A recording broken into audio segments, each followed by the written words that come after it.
같이 신앙 고백하겠습니다. 나는 전능하신 아버지 하나님 천지의 창조주를 믿습니다. 나는 그의 유일하신 아들 우리 주 예수 그리스도를 믿습니다.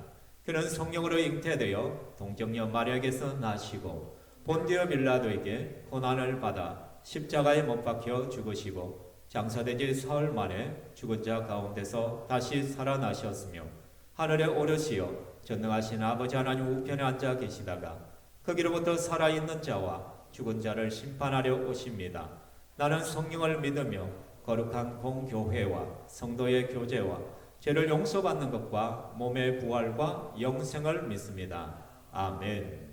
이 시간 우리 함께 찬양하겠습니다. 찬양하실 때 그 선하님의 고요히 감사하여 우리 힘있게 찬양하겠습니다.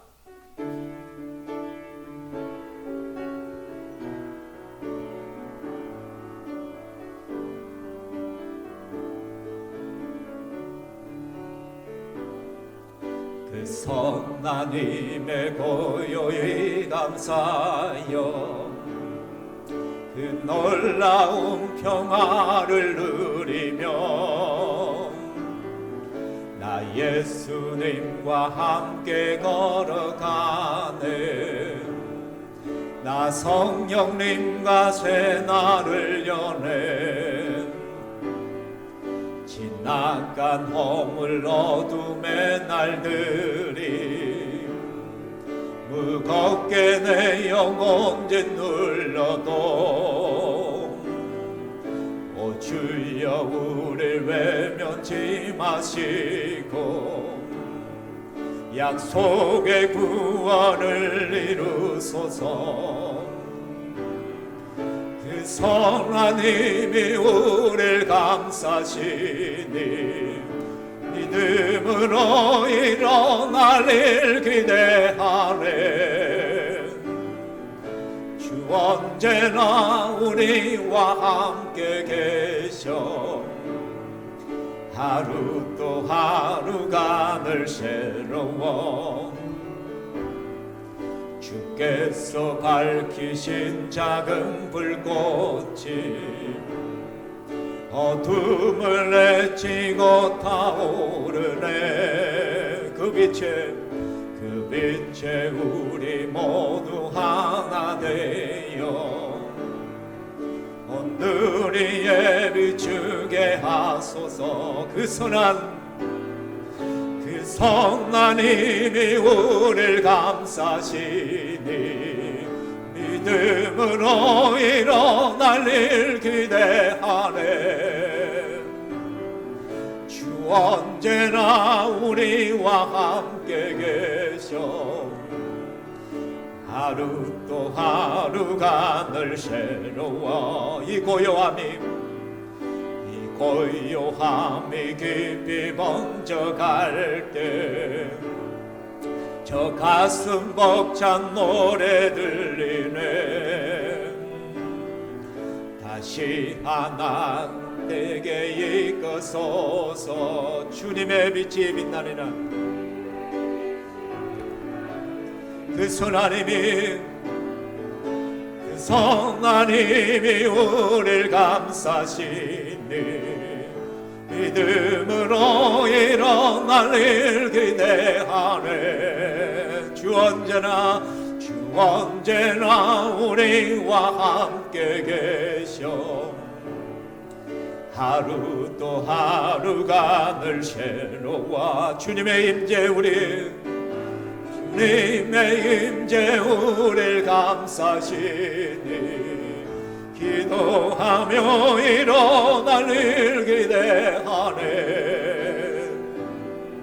주 언제나 우리와 함께 계셔 승리의 새 날을 맞이하리.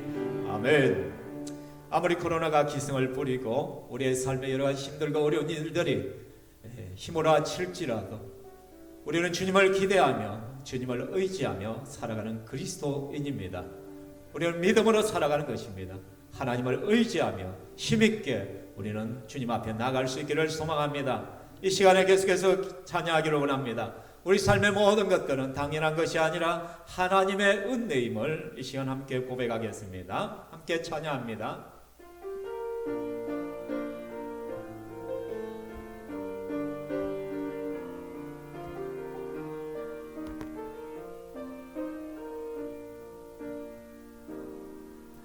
내가 누려왔던 모든 것들이, 내가 지나왔던 모든 시간이, 내가 걸어왔던 모든 순간이 당연한 것 아니라 은혜였어. 해가 뜨고 저녁에 노을, 봄의 꽃향기와 가을의 열매, 변하는 계절의 모든 순간이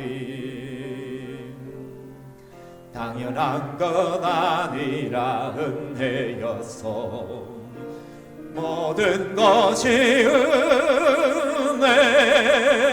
은혜, 은혜, 하는 은혜. 내 삶에 당연한 것 하나도 없었던 것을, 모든 것이 은혜, 은혜였어. 이 땅에 태어나 사는 건 어린아이 시절과 지금까지 숨을 쉬며 살며 꿈을 꾸는 삶, 당연한 것 아니라 은혜였어. 내가 하나님의 자녀로 살며 오늘 찬양하고 예배하는 삶, 복음을 전할 수 있는 축복이 당연한 것 아니라 은혜였어. 모든 것이 은혜, 은혜, 은혜, 하는 은혜. 내 삶에 당연한 것 하나도 없었던 것을, 모든 것이 은혜, 은혜여서. 모든 것이 든 것이 은혜, 은혜, 은혜, 하는 은혜. 내 삶에 당연한 것 하나도 없었던 것을, 모든 것이 은혜, 은혜. 우리 다시 한번 고백할까요? 모든 것이 하나님의 것이 은혜, 은혜, 은혜, 하는 은혜. 없었던 것을, 모든 것이 은혜, 은혜여서. 함께 일어나셔서 우리 함께 찬양하겠습니다. 힘내수로 예수 그리스도 하나님의 아들, 이 찬양으로 나가겠습니다.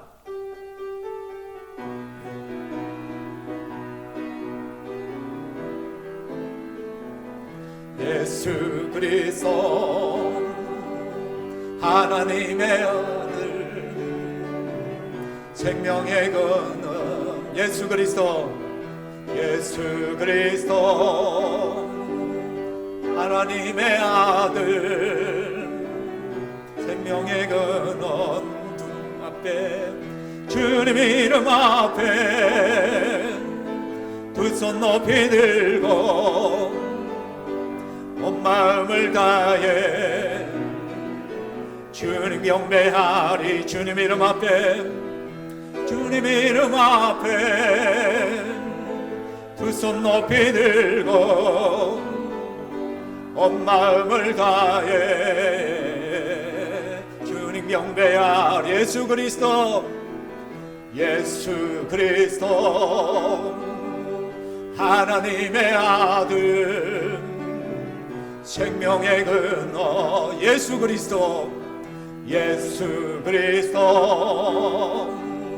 하나님의 아들, 생명의 근원 주님 이름 앞에, 주님 이름 앞에 두 손 높이 들고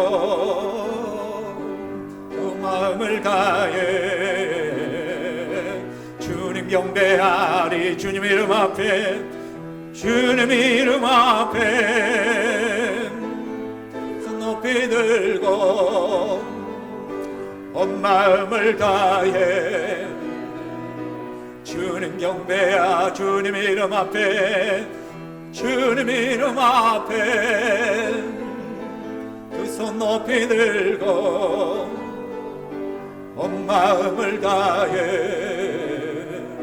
주님 경배하리. 자리에 앉으시고요, 제가 기도합니다. 살아계신 하나님 아버지, 이 시간에 우리를 예배자로 세워주심을 감사합니다. 죄와 허물로 죽었던 저희들, 하나님의 은혜와는 전혀 상관없던 자들을 하나님의 극진한 사랑 가운데 우리를 불러주시고 예수 그리스도의 십자가의 보혈의 은혜가 우리 속에 전해져서 그 예수 그리스도를 믿는 믿음을 허락하여 주시어서 이 시간 우리가 하나님을 경배하며 찬양하며 예배드릴 수 있는 복을 주시니 너무나 감사합니다. 우리는 하나님의 은혜로 살아가고 있지만 여전히 우리의 욕심과 우리의 약함과 우리의 연약함 때문에 하나님보다는 세상을 더 사랑하며 세상의 가치관을 가지고 따라 살아갈 때가 너무나 많음을 고백하오니 주여 불쌍히 여기시고 우리의 죄악과 허물들을 용서하여 주시옵소서. 너희는 먼저 그의 나라와 그의 의를 구하라. 그리하면 이 모든 것을 너에게 더하시라 말씀하시던 그 하나님의 약속의 말씀을 우리는 기억합니다. 우리의 삶이 바쁘고 힘들지만 이 시간 하나님 앞에 멈춰서서 주의 음성을 듣기를 원합니다. 하나님 말씀 앞에 우리 자신을 세우기를 원합니다. 말씀을 통하여 우리를 깨달아 알게 하여 주시고 우리의 삶의 모습이 어떠한가를 분명히 볼 수 있는 영안이 열려지게 하여 주시옵소서. 부족한 종이 이 시간에 하나님 말씀을 대언하고자 합니다. 하나님 말씀을 선포할 때 주 성령께서 입술의 권세를 다하시고 능력으로 임재하여 주시기만을 원합니다. 하나님 말씀을 듣는 모든 심령마다 그 마음이 활짝 열려지고 겸손함께 하나님 말씀을 받게 하여 주시옵소서. 그래서 주의 말씀이 선포되어지고 믿음으로 말씀을 받는 그 순간에 치유의 역사가 일어나게 하시고 회복의 역사들이 일어나게 하여 주시옵소서. 또 시간 펜더라임으로 예배드리는 모든 이들을 건구하여 주시오며 특별히 코로나 확진으로 인하여 힘들어하는 우리 성도들 성령 하나님께서 어루만지시고 치유하여 주시옵소서. 회복시켜 주시옵소서. 강건케 하여 주시옵소서. 또한 이 시간 예배드리는 우리의 모든 심령이 하나님을 간절히 갈망하기를 원합니다. 하나님을 소망합니다. 주의 은혜로 충만하게 하여 주시옵소서. 또 우크라이나와 러시아의 전쟁이 발발한 가운데 하나님 수많은 영혼들이 또 피를 흘려가고 있는 이 시대에 하나님께서 불쌍히 여겨 주시옵소서. 전쟁이 멈춰지게 하여 주시옵소서. 예수 그리스도의 평화가 이 땅 가운데 충만하게 나타나게 하여 주시기만을 원합니다. 대선을 앞두고 있습니다. 정말 하나님 앞에 합당한 자가 하나님 앞에 선출되어지게 하여 주시고 그러나 이것을 통하여 국민들이 분열되지 아니하도록 그 마음들을 강하게 붙들어 주시기만을 원하옵나이다. 우리 사랑하는 성도들 한 사람 한 사람마다 하나님 말씀 앞에서 정직하게 살아가기를 소망합니다. 이 시간 말씀을 들을 때 주의 은혜로 충만하게 하시고 또 말씀을 듣는 모든 심령마다 하나님 말씀 앞에 믿음으로 반응할 수 있도록 인도하여 주시옵소서. 성삼위 하나님 우리 가운데 임재하여 주시고 우리의 예배를 흠양하여 주시옵소서. 영광받아 주옵소서. 감사하며 살아계신 예수님 이름으로 기도하옵나이다. 아멘.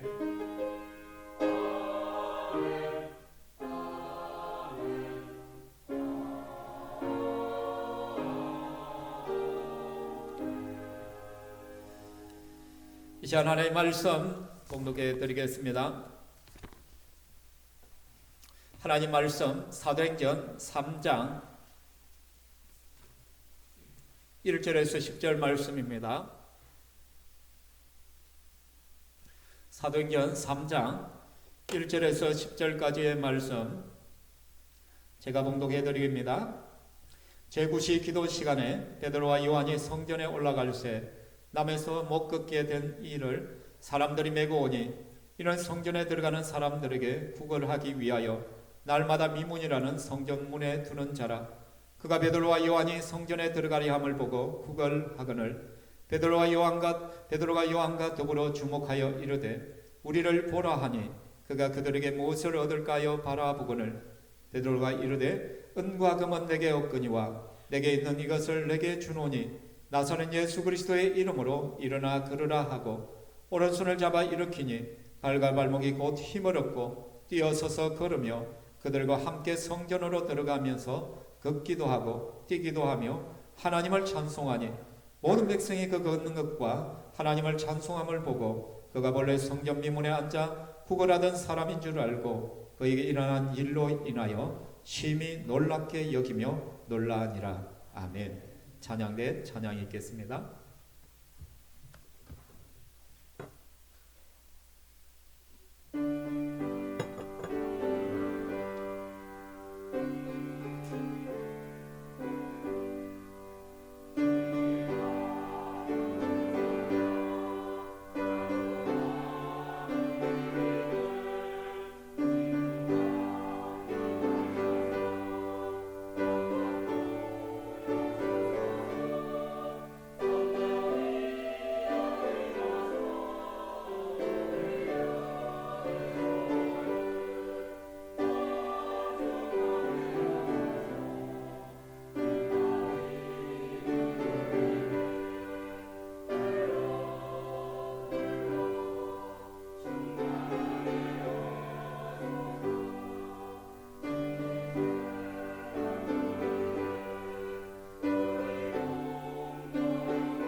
아멘. 하나님께 영광의 박수 올려드리겠습니다.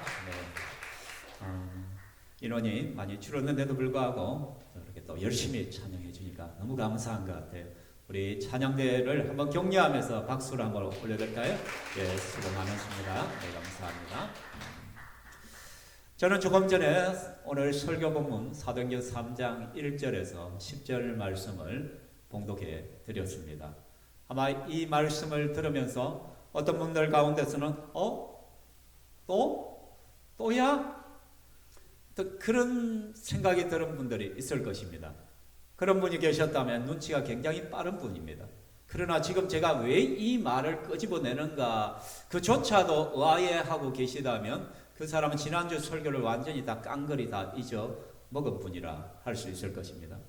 지난주 오전 예배와 오후 예배 설교 본문이 사도행전 3장 1절에서 10절 말씀이었습니다. 저는 이미 두 번에 걸쳐서 말씀을 선포했습니다. 이 본문을 가지고. 그런데 오늘 주일 말씀으로 다시 이 본문인 거예요. 근데 목사님이 무슨 또 할 말이 다 떨어졌나? 또 반복하려고 그러냐? 그런 마음이 드실 수도 있을 것입니다. 그러나 신앙은 뭐라고 했어요? 단순, 반복, 지속, 강행. 반복이 굉장히 중요한 문제예요. 그렇다고 해서 오늘 똑같은 설교를 한다는 것은 절대 아닙니다. 여러분이 지난주에 얼마나 말씀을 잘 들었는지 한번 체크해 보겠습니다. 지난주 오전 예배 설교 제목이 뭐였어요? 우리에게는 예수 그리스도의 이름이 있습니다. 기억하고 계시죠? 우리에게는 예수 그리스도의 이름이 있습니다. 성전 미문에 앉아있는 그 남에서 걷지 못하던 사람을 향하여 베드로와 요한이 그것을 지나가다 멈춰서서 그들에게 선포하죠. 내게 응가가는 내게 없지만은 내게 있는 그것으로 너에게 주노라. 곧 나서는 예수 그리스도의 이름으로 걸으라 라고 말했을 때 그 사람이 벌떡 일어나 성전을 향하여 뛰어가며 찬송하는 모습을 우리는 보았습니다. 그렇죠? 교회의 존재 목적이 무엇이냐? 교회는 구제단체가 아닙니다. 세상을 향하여 선도 베풀고 구제도 해야 되고 많은 일들을 해야 되지만 교회가 정말로 이 세상을 향하여 선포해야 되고 이 세상을 향하여 줘야 될 것이 무엇인가? 그것은 예수 그리스도의 이름이란 것이죠. 복음이란 것입니다. 뿐만 아니라 우리가 이전의 모습 그대로 살아간다면 우리는 볼 수 있는 것도 볼 수 없어요. 그러나 성령 안에서 예수 그리스도를 닮아가기 시작하면 예수 그리스도의 눈을 가지고 예수 그리스도의 심장을 가지게 되어지면 늘 보던 그곳에서 새로운 것을 보게 되어집니다. 늘 만나는 그 사람에게서 영혼의 구원의 필요성을 느끼게 된다는 것이죠. 그래서 우리가 오후 예배에 말씀을 들었죠. 사랑은 무엇이라? 멈춤이다 라고 했죠. 우리가 누군가 앞에 멈춰설 때 기적이 일어나고 생명이 태어난다는 것이죠. 베드로와 요한은 늘 그 성전을 드나들었습니다. 그럼 그 전에는 그 사람이 보이지 않았어요. 보이더라도 그냥 불쌍한 사람 동전 몇 입 주고 지나갔을 거예요. 그러나 성령으로 변화된 베드로와 요한은 이제는 그 사람이 영혼의 불쌍함을 봅니다. 비참함을 보기 시작하는 것이죠. 그래서 그들의 목적은 그 성전에 들어가 기도하고 복음을 전하기 위한 것이지만 아무도 그들도 보지 못하는, 그들도 보지도 아니하는 그 비참한 한 영혼 앞에 멈췄습니다. 멈춰서서 예수 그리스도의 이름을 선포하더니 사랑이라는 것은 멈춤이어야 돼. 멈춤이 없이는 역사가 일어나지 않아요. 우리는 내 생활이 너무 바빠서, 내 일이 너무나 바빠서, 나와 관련된 것들이 너무 많기 때문에 멈춰서질 않아요. 직진 인생이에요. 무조건 직진할 때 우리는 보아야 될 것을 보지 못해요. 도와야 될 사람을 도우지 못하게 된다는 것이죠. 예수 그리스도께서 하나님 되심을 멈춰섰을 때 이 땅에 성육신 하시고 내려오실 수가 있었던 것이죠. 우리 주 예수 그리스도께서 자신의 생명을 멈췄을 때 결국은 십자가를 질 수 있었고 우리에게 영원한 생명을 주실 수 있다는 것이죠. 어느 누군가가 우리 앞에 멈춰서서 예수님을 전해줬기 때문에 우리가 이 시간에 예수 믿고 이 자리에 앉아 있는 것입니다. 그래서 우리는 매일 순간순간마다 먼저 예수님 앞에 멈춰 서야 됩니다. 그래서 예수님의 심장을 소유해야 되고 예수님을 닮아 가야 된다는 것이죠. 예수님의 눈을 닮아야 돼요. 예수님의 마음을 품어야 돼요. 그래서 그 마음을 가지고 세상 속으로 나아가 누군가 앞에 멈춰 서는 것이죠. 그럴 때 기적이 일어나는 것이죠. 지난 한 주간 여러분은 누구 앞에 멈춰 서 보셨습니까? 여러분은 대체 누구 앞에 내 시간을 할애하고 내 물질을 할애하고 내 에너지를 할애하면서 멈춰서 보셨습니까? 멈춰서 보신 분들은 열매를 거두었을 것입니다. 한번 순종해 보신 분들은 아름다운 결실들을 보았을 것입니다. 남에서 한 번도 걸어본 적이 없었던 이 장애인, 그런데 그 놀라운 기적은 성령님으로 변화된 베드로와 요한이 그 사람 앞에 멈춰섰을 때 일어난 것이죠. 하나님의 사람 베드로와 요한이 예수 그리스도의 심장을 가지고 은과 금은 내게 없지만 나서는 예수 그리스도의 이름을 선포했을 때 일어난 기적의 역사들이 우리는 보았습니다. 우리는 늘 내게 없는 것에 관심을 가지죠. 사람과 비교해서 나는 저런 것들이 없어. 나는 이런 것이 없어. 늘 부족하게 느끼시죠. 그럼 괜히 내 마음이 우울해지죠. 나는 가난하다라고 생각하는 것이죠. 나는 누군가에게 줄 것이 없다라고 생각하는 것이죠. 이런 사람은 평생을 가도 누군가 앞에 멈춰 설 수가 없습니다. 그러나 예수 믿는 사람들의 관심은 내게 없는 것에 관심을 두는 것이 아니라 내게 있는 것에 관심을 두는 것입니다. 우리에게는 비록 은과 금은 없을지라도 예수 그리스도의 이름이 있습니다. 십자가의 능력이 있습니다. 아멘. 구원의 복음이 우리 속에 있다라는 것이죠. 8절 말씀에 보면 베드로가 그 사람 앞에 멈춰서고 예수 이름을 선포했을 때 뛰어서서 걸으며 그들과 함께 성전으로 들어가면서 걷기도 하고 뛰기도 하며 하나님을 찬미했다, 찬송했다 라고 말씀을 합니다. 남에서 지금까지 한 번도 걸어본 적이 없던 그 사람이 벌떡 일어났어요. 걷게 되었어요. 성전을 향하였다 합니다. 여러분, 그 순간 그 감격은 이루 말할 수가 없을 것이에요. 단순히 내가 잠시 교통사고 당해서 한 2달 동안 깁스하고 있다가 깁스를 풀고 걷게 되었다는 그것이 아니에요. 이 사람은 태어나면서부터 한 번도 걸어본 적이 없는 그 사람이에요. 그런데 예수 그리스도의 이름의 능력이 그를 일으켜 세웠다는 것이죠. 그 순간 그는 천하를 얻은 기분인 것이죠. 걷습니다. 뜁니다. 기쁨과 감격의 눈물이 흘러 넘쳤겠죠. 사랑하는 성도 여러분, 이 사람이 감격하며 참성하는 모습이 보이십니까?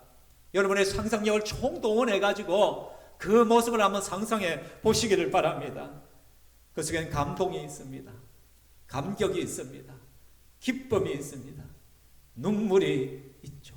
찬송이 울려 퍼집니다. 그런데 지금 예배를 드리고 있는 저와 여러분에게는 어떻습니까? 하나님의 그 크신 은혜를 힘입고 또 우리 속에는 과연 그러한 감동이 있느냐? 그러한 감격이 있는가? 그러한 찬송이 있는가? 그러한 눈물이 있는가? 최근 하나님의 사랑과 은혜에 감동해서 여러분 한번 눈물 흘려본 적이 있습니까? 최근에 내가 하나님의 사랑이 너무나 기뻐서 너무 좋아서 벌떡벌떡 뛰어본 적이 있습니까? 어느 순간에 갑자기 하나님의 은혜가 내 속에 물밀듯 밀려와서 주체할 수 없는 눈물이 흘러넘치는, 흘러내리는 그런 경험을 해본 적이 여러분은 언제입니까? 그래서 이 시간에 저는 오늘 이 부분에 대해서 한번 말씀을 나누고 싶습니다. 왜 우리에게는 그러한 뜨거운 감동과 감격과 기쁨과 눈물과 진정한 찬양이 없을까? 남에서 앉아보기는 이 사람에게 넘쳐났던 그런 기쁨과 감격이 우리 속에 회복되어야만 진짜 예수 믿는 사람의 모습이 아니겠어요?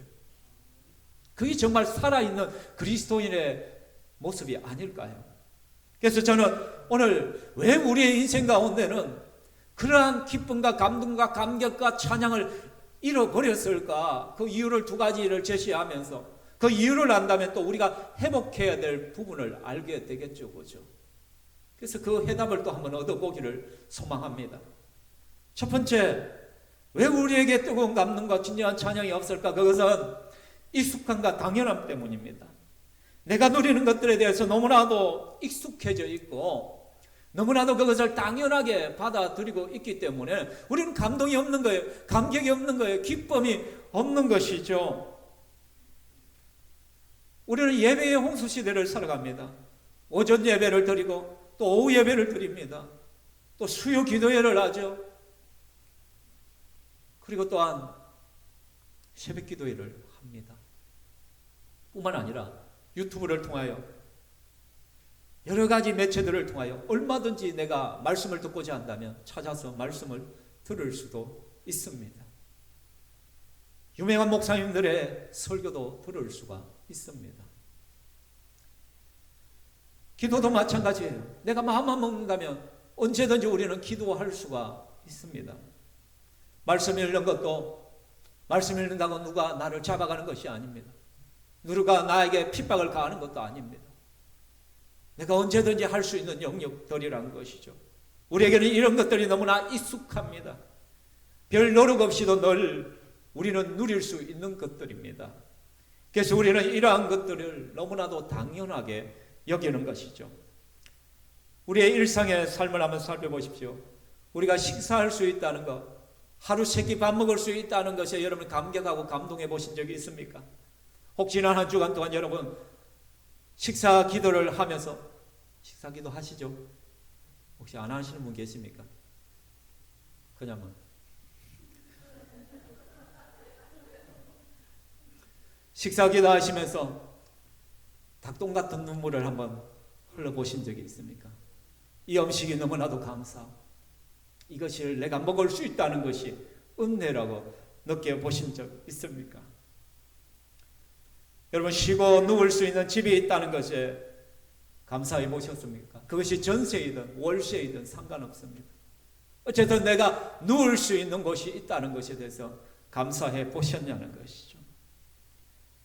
내 가정에 남편이 있고 아내가 있고 자식들이 있다는 것에 대해서 감사가 느껴지셨습니까? 감동이 됩니까? 자식을 얼굴을 볼 때마다 감격이 되던가요? 혹시 썩을 놈 애물단지. 여러분 옆에 있다는 것이 얼마나 감동이고 감사한 것인지. 일본 작가죠. 이케다 가요코라는 사람이에요. 저도 한 10년 전인가 이 책이 나왔을 거예요. 제가 저희 서재에도 있는데 세계가 만일 100명의 마을이라면 그러니까 세계 전체 인구를 100명으로 축약시켜서 그가 설명을 하는 거예요. 만일에 세계의 모든 인구를 100명으로 축약해서 한번 설명해 보자면 저는 꼭 한번 읽어보았으면 좋겠어요. 우리 성도들이. 그 100명 가운데 20명은 영양실조에 걸려 있다는 것이죠. 100명 가운데 1명은 지금 굶어 죽기 직전에 놓여 있다는 것이죠. 100명 가운데 15명은 아이러니하게도 비만에 걸려 있는 것이죠. 75명은 집이 있으나 25명은 집이 없습니다. 7명이 자가용을 가지고 있습니다. 자동차가 있단 말이에요. 집에.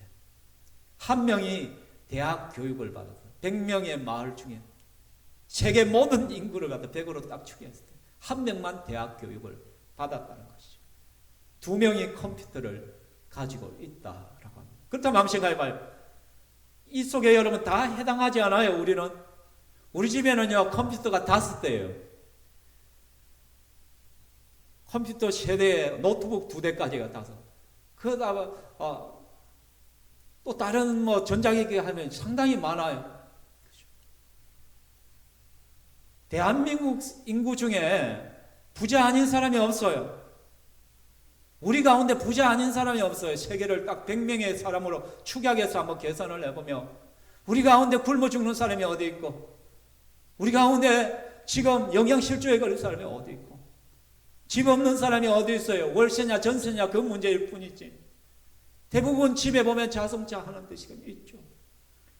여러분 자녀를 가는데 1명 이상은 다 대학 교육을 받고 있어요. 컴퓨터가 너무 많아요. 이렇게 우리는 행복한 시대를 살고 있지만은 우리는 이것을 너무나도 당연하게 여기죠. 전혀 감사할 것으로 여기지 않고 살아가는 것이죠. 지금 현재 누리고 있는 것들에 대해서 너무나도 당연하게 여기는 그것이 우리의 문제입니다. 그러나 이 사람을 보십시오. 남에서 걷지 못하던 이 사람은 태어나는 순간부터 생계를 걱정해야 됩니다. 매 끼니가 생존의 문제란 것이죠. 그는 어려서부터 생계를 생각해야 되고 그가 할 수 있는 것은 선택의 여지가 없습니다. 그냥 구걸하는 인생으로 살 수밖에 없는 것이죠. 아무런 직업에 대한 선택도 그에겐 주어지지 않습니다. 교육에 대한 선택권도 없습니다. 그러나 우리는 오늘 이 시대에 내가 어느 대학을 가야 될지 대학에 대한 선택권들이 얼마든지 있습니다. 내 노력 여하에서 직장에 대한 선택권도 얼마든지 내게 있습니다. 나에게 내 노력에 여하에 따라 다 달라지는 것이죠. 이 사람은 작은 집 한 칸에 만족할 수밖에 없습니다. 오히려 집이 더 크다면 더 불편해요. 걷질 못하니까, 움직이질 못하니까. 오히려 자기 몸 하나 누일 수 있는, 추위를 피할 수 있고 더위를 피할 수 있고 밤이슬을 피할 수 있다면 오케이입니다. 그렇죠? 그럼 매일같이 성전 미문 앞에 있습니다. 그 아름다운 성전 미문 앞에 있음에도 불구하고 수많은 사람들이 성전을 드나드는 것을 보면서도 그는 한 번도 그 성전으로 들어갈 수가 없습니다. 그림의 떡이죠. 여러분, 그렇지만 유대인들은 어떠합니까? 당시 유대인들은 자신들의 누리는 것들을 너무나 당연하게 여겼습니다. 매일같이 성전 예배를 드릴 수가 있습니다. 하루에 3번씩 성전에 드나들면서 기도할 수가 있었습니다. 그들은 기도하고 예배드리는 것이 너무나 일상화됐어요. 너무나 당연시했습니다. 그래서 그들의 예배는 율법적이었고 형식적이었습니다. 감동도 없습니다. 감격도 없습니다. 당연히 눈물도 없죠. 그런데 여러분, 이것이 오늘날 우리의 모습이 아닙니까? 그죠? 당연하게. 얼마든지 우리는 그림의 떡이 아니라 마음에 할 수 있는 것들이에요. 그죠?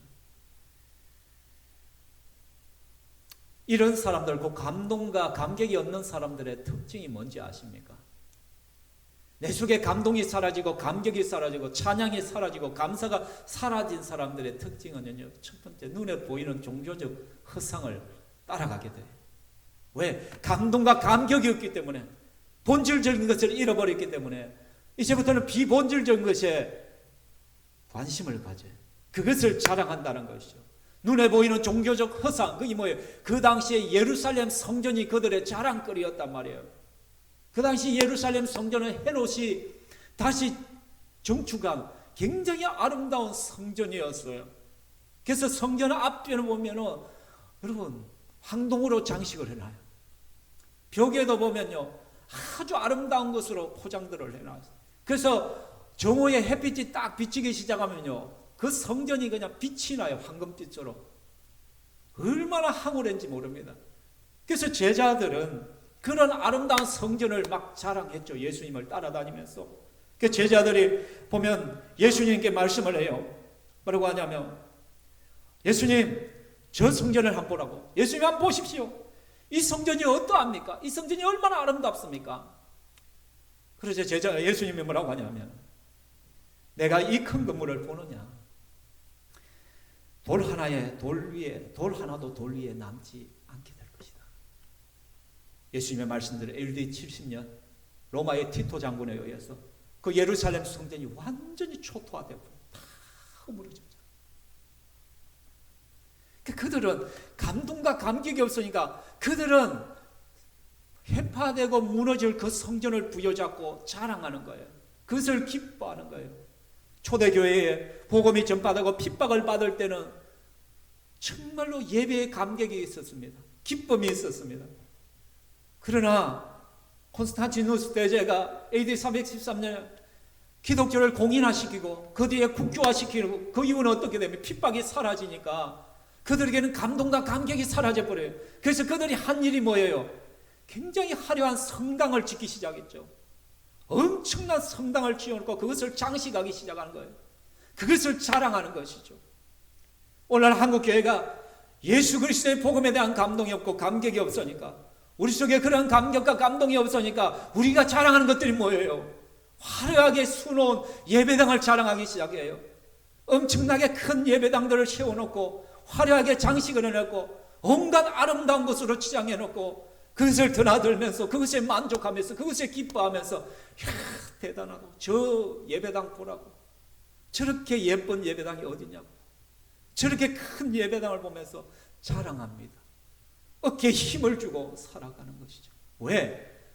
진정한 감동과 감격이 없으니까 그들이 자랑할 수 있는 것은 종교적인 허상밖에 없다는 거예요. 건물을 자랑할 수밖에 없고 사람 숫자를 자랑할 수밖에 없고 재정을 자랑할 수밖에 없다는 것이죠. 오늘 한국교회가 이 부분에서 회개함이 없다면 하나님 앞에 더 이상 소망이 없어질 것입니다. 그리고 또한 뭐냐? 다른 사람의 신앙과 열심에 대한 비난과 험담이 있다는 거예요. 내 안에 감동이 없으니까 내 안에 감격이 없으니까 내 안에 열정이 없으니까 오히려 다른 사람을 바라보면서 그 사람들의 열정에 대해서 비난하기 시작해요. 꼭 저렇게 해야 되냐고. 좀 고상하게 좀 신앙생활 할 수 없냐고. 이상하다고. 마가복음 14장에 보면 한 여인이 매우 값진 향유 옥합을 주님 앞에 나와서 깨뜨려 주님 앞에 머리 위에 붓잖아요. 그 온 집안이 향기로 가득합니다. 그러자 제자들이 화를 내요. 그 여인을 향하여 책망을 해요. 뭐라고 책망합니까? 어찌하여 이 향유를 허비하는가? 이 향유를 300데나리 이상에 팔아 가난한 자들이 주었으면 더 좋지 않았겠느냐라고 말해요. 자기들은 10원짜리 하나 가지고 오지도 않으면서 누군가가 그 향유 옥합을 깨뜨려 주님 앞에 올려드렸을 때 그것을 허비라고 말해요. 그것을 낭비라고 말해요. 그 여인을 책망해요. 그 여인을 비난해요. 사랑하는 성도 여러분, 오늘날 한국교회 그대로 나타나요. 우리 속에도 그것이 그대로 나타나요. 내 속에 그런 신앙적인 열망, 열정이 없고 기쁨과 감동과 감격이 없으니까 누군가 열심히 기도하면 꼭 저렇게 해야 되냐? 강신도가 아니냐? 누군가 열정적으로 찬양을 하고 누군가 정말 열정적으로 전도하려고 발버둥치는 그런 모습들을 바라보면서 왜 저러냐고. 오늘날 이 시대에는 저렇게 전도하면 안 된다고. 손가락질하기도 하고 험담하기도 하고 비난하기도 하고. 혹시 우리 속에 그러한 것들이 없습니까? 이게 바로 우리의 예배의 감동이 사라졌을 때 일어나는 현상들이에요. 기쁨이, 진정한 찬양이 사라질 때 일어나는 모습이란 것이죠. 여러분, 북한에 있는 성도들을 한번 생각해 보셨습니까? 모퉁이들 선교회란 단체가 있습니다. 북한 선교죠. 모퉁이들 선교회는 제가 대학생 때부터 그때 그 없던 돈을 쪼개서 후원을 하고 그 잡지를 구입해서 제가 늘 구독했던 그 모퉁이들 선교회 자료들을 보면 북한 지하교회 성도들은요 한겨울에 후레쉬 하나 들고 산으로 올라가요. 왜? 들키면 안 되니까. 그곳에 옹기종기 모여 앉아서 눈빛을 비추어 가면서 그곳에서 쪽복음 성경을 읽어가면서 그곳에서 하나님을 찬양해. 큰 소리도 못 내요. 기도하고 있습니다. 조그만 골방에 움켜가지고 크게 소리는 못 지르고 가슴을 치면서 엎드려서 기도를 하는 것이죠. 우리와 같이 이런 성경이 어디 있겠어요? 그래서 어떻게 합니까? 필사를 하죠. 자기들 손으로. 여기 사도행전 말씀입니다. 데오빌로요, 내가 먼저 쓴 글에는 무릇 예수 그리스도. 우리가 일반적으로 읽는 이 성경 글자로 하나 삐뚤삐뚤하게 써서 이러한 쪽복음을 가지고 쪽 성경을 가지고 그렇게 예배를 드리고 있다는 것이죠. 성경 미문에서 구원하던 이 사람이 하나님의 은혜를 잊고 나니까 그 입에서 찬양이 절로 나옵니다. 이 사람의 눈에 눈물이 흘러납니다. 감동과 감격이 있죠. 근데 이 사람의 눈물은 내 집 마련의 기쁨이 아닙니다. 내 아들이 좋은 직장을 지금 입사했기 때문에 흘리는 눈물과 감동이 아닙니다. 내 자녀가 공부를 잘하기 때문도 아닙니다. 내 자식이 좋은 대학에 들어갔기 때문도 아닙니다. 직장에서 승진하고 많은 사람은 또 인정받았기 때문도 아닙니다. 사업에 성공해서도 아닙니다. 그렇다면 지금 자신이 그럴 수 있다는 사실 그것 때문이었을까요? 물론 그것도 맞습니다. 그러나 진짜 이 사람의 감동 감격이 뭔지 아십니까? 이 사람에게는 하나의 오해가 있었어요. 두 번째 오해예요. 그것이 무엇이냐 하면 하나님에 대한 오해가 있었어요. 이 사람. 나는 하나님으로부터도 버림을 받았다는 오해죠. 태어나 보니까 나면서 걷지를 못해요. 장애인이에요. 선택의 여지가 없어요. 오늘날에야 여러 가지 선택의 일들이 있겠지만 이 당시에는 구원하는 길밖에 없어요.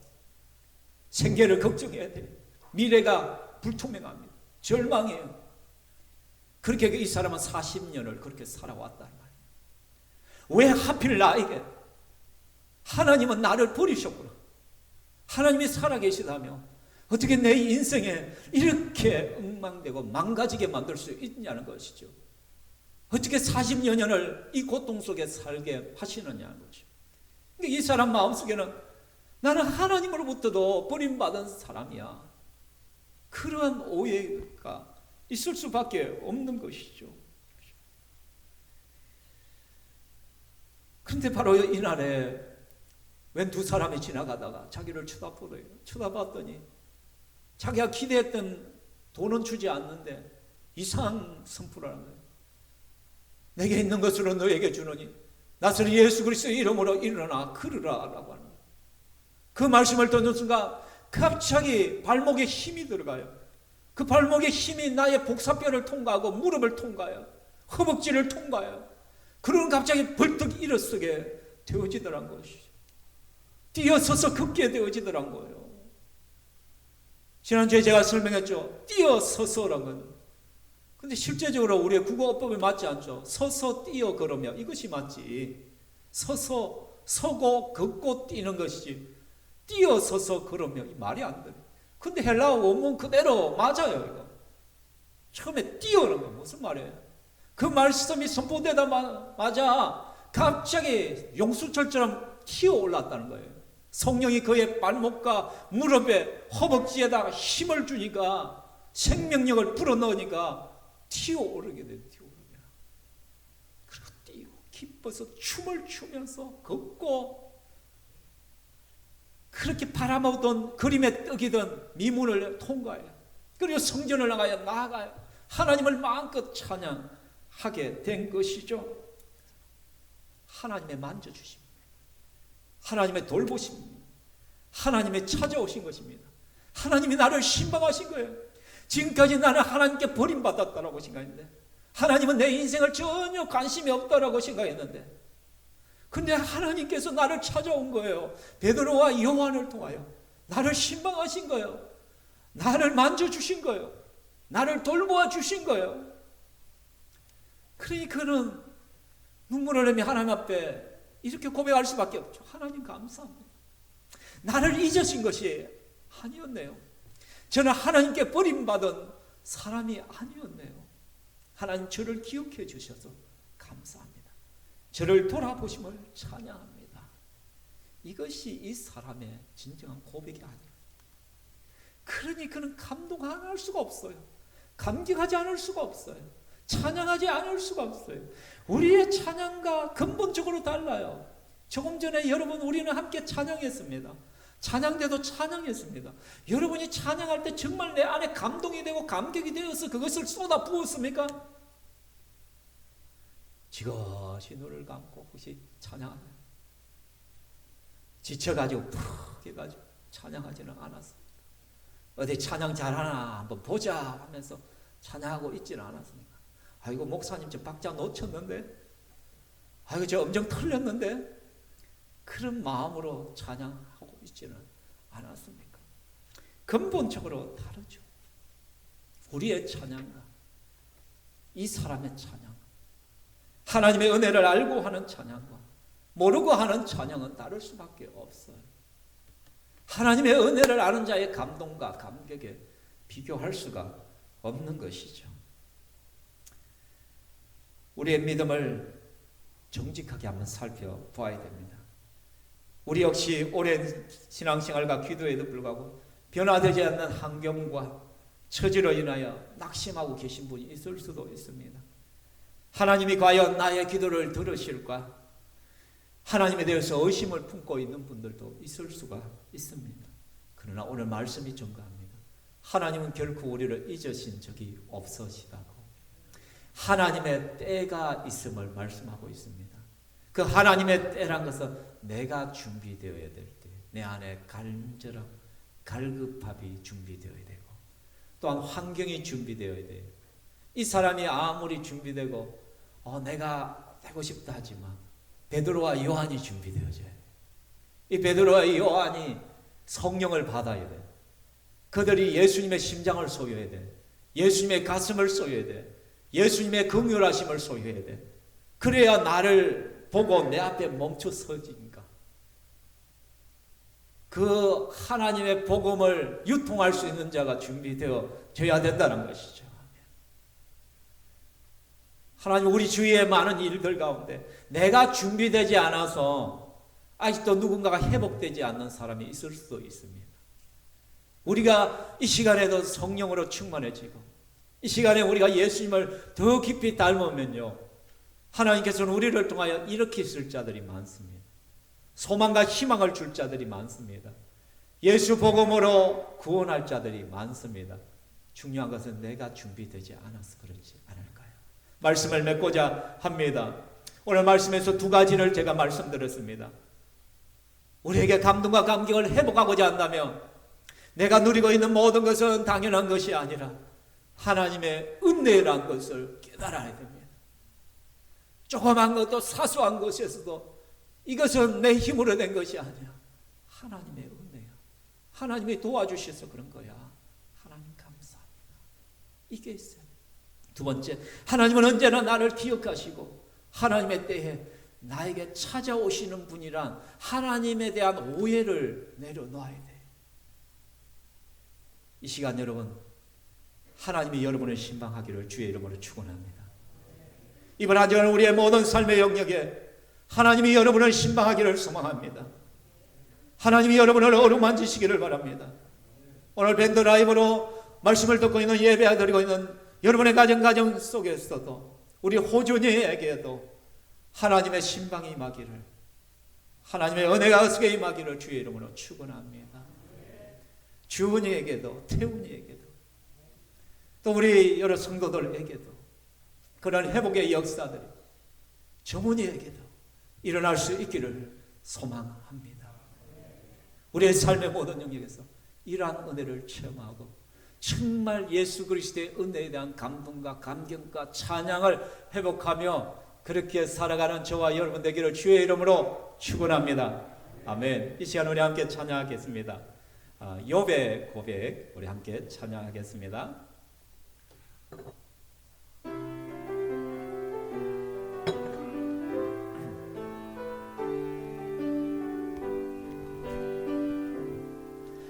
철저히 무너진 삶 속에서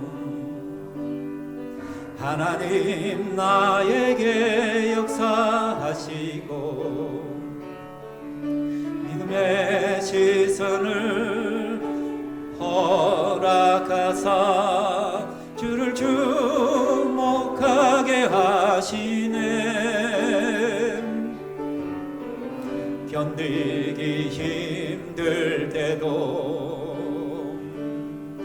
하나님 언제나 함께 하시며 은혜와 진리에 성령 주사 주만 바라보게 하시네. 내가 봅니다. 영원한 주를 봅니다.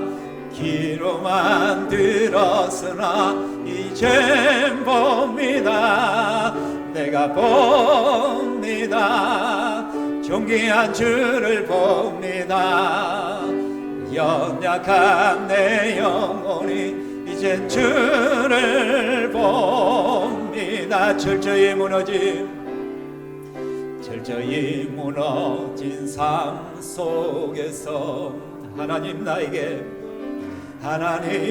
나에게 역사하시고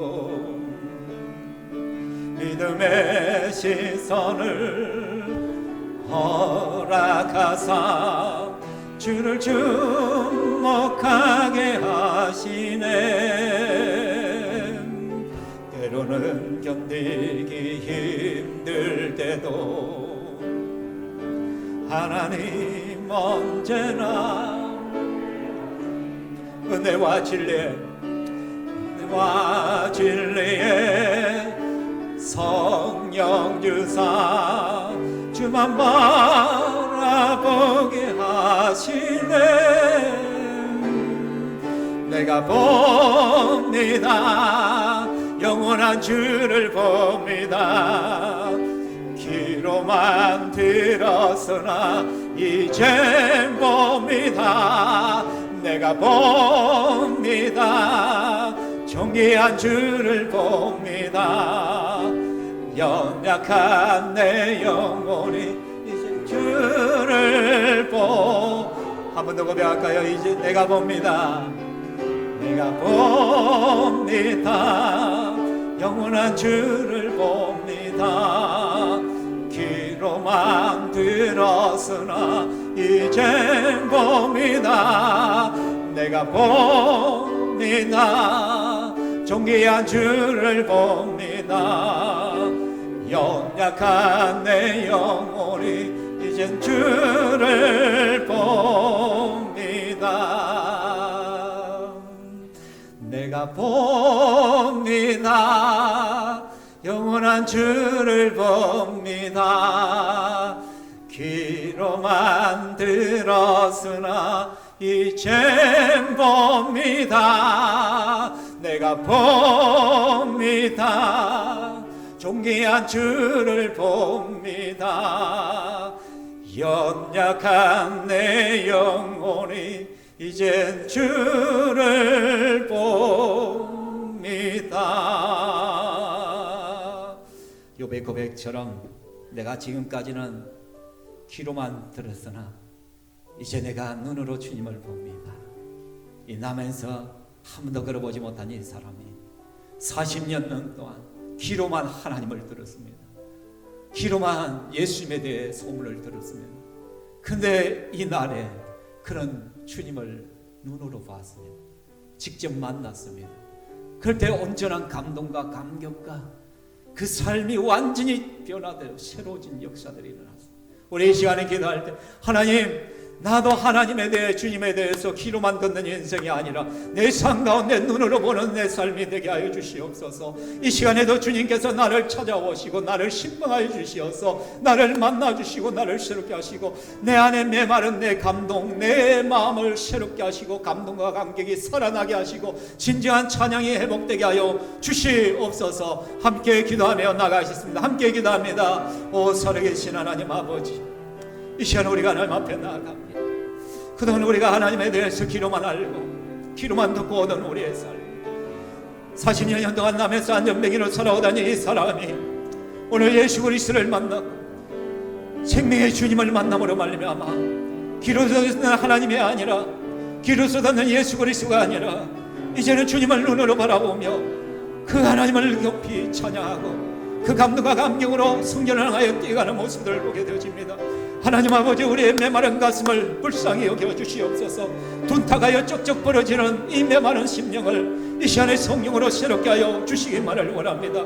우리가 주님을 체험하기를 원합니다. 주님을 깊이 만나기를 원합니다. 하나님의 돌보심을 보기를 원합니다. 하나님의 치유하신가, 하나님의 회복의 그 은혜들을 누리기를 원하오니 이 시간 우리를 찾아오시고 우리를 신방하시고 우리를 만나 주시옵소서. 이번 한 주간 우리의 삶의 전 영역마다 성령께서 우리를 찾아오시고 우리를 어루만져 주시옵소서. 내 눈이 뜨이게 하여 주시고 내 무릎이 일어서게 하여 주시고 주저앉아 있던 모든 삶으로부터 힘을 얻어 전진하며 살아갈 수 있도록 주여 공부하여 주시옵소서. 우리를 불쌍히 여겨 주시옵소서.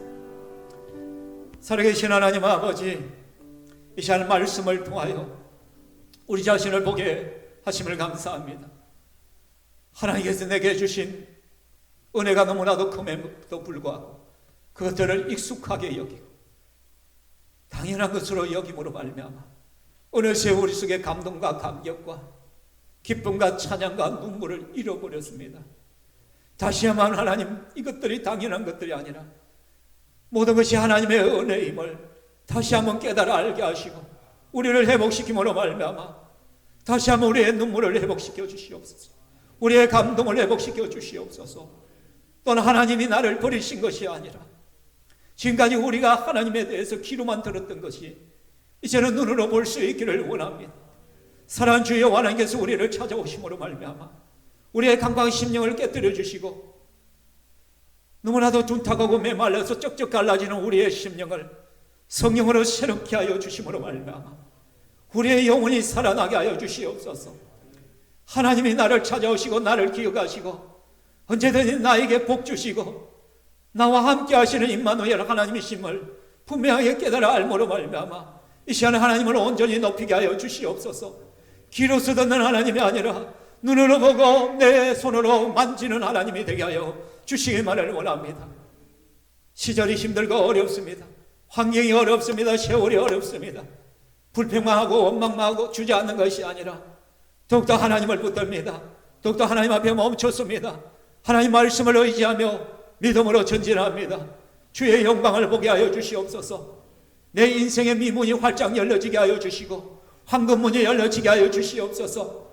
성전으로 나아가 새로운 인생의 삶들을 살아갈 수 있도록 우리를 축복하여 주시옵소서. 또 이 시간 우리 사랑하는 성도들 하나님의 은혜에 감사해서 귀한 선물들을 올려드립니다. 저들의 신앙 고백들을 받으시고 저들의 감사를 받아 주시기만을 원합니다. 이 어려운 시절에 저들의 기업토와 가정의 복의 복을 다해 주시고 땀의 결실들을 얻을 수 있는 은혜가 있게 하여 주시고 모든 위험과 어려움으로부터 보호하여 주시고 우크라이나를 전쟁으로부터 하나님 보호하여 주시고 전 세계 민족들을 두려움과 근심과 걱정으로부터 지켜 주시옵소서. 진정한 주님의 평안을 허락하여 주시옵소서. 이번 한 주간의 모든 삶을 주님 앞에 의탁합니다. 주여 우리를 다스리시고 인도하여 주시옵소서. 감사하며 예수님 이름으로 기도합니다. 아멘. 주 예수 그리스도의 크신 은혜와 하나님의 무한하신 사랑과 성령 하나님의 교통 위로하심의 은혜와 은사가 이 자리에 함께한 주의 건속들의 모든 머리 위에와 가정과 직장과 이 나라 이 민족 위에 영원토록 있을지어다. 아멘.